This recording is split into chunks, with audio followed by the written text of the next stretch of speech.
کیا آپ کا بچہ بار بار تھک جاتا ہے، چہرہ زرد رہتا ہے، پڑھائی میں دل نہیں لگتا؟ ہو سکتا ہے یہ عام کمزوری نہیں بلکہ خون کی کمی ہو، اور اگر وقت پر علاج نہ کیا جائے تو یہ بچے کی نشوونما کو روک سکتی ہے۔ السلام علیکم ناظرین، علاج پوائنٹ کی ویڈیوز میں ایک بار پھر سے خوش آمدید۔ بچوں میں خون کی کمی یعنی انیمیا ایک بہت عام مسئلہ ہے، خاص طور پر ہمارے ملک میں۔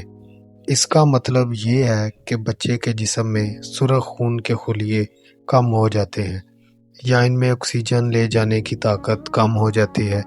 علامات کیا ہیں اس کی؟ اگر آپ کے بچے میں یہ علامات ہیں تو فوراً توجہ دیں۔ چہرہ پیلا زرد ہونا، جلدی تھک جانا، سانس پھولنا، چکر آنا، پڑھائی میں کمزوری یا توجہ نہ ہونا اور دل کی دھڑکن تیز ہونا۔ وجوہات اس کی یہ ہیں کہ بچوں میں خون کی کمی کی سب سے عام وجوہات ہے آئرن کی کمی، ناقص غذا، پیٹ میں کیڑے پڑنا، بار بار بیمار ہونا یا ماں میں دوران حمل خون کی کمی۔ اب سوال یہ ہے کہ اس کا علاج اور احتیاط کیا کریں؟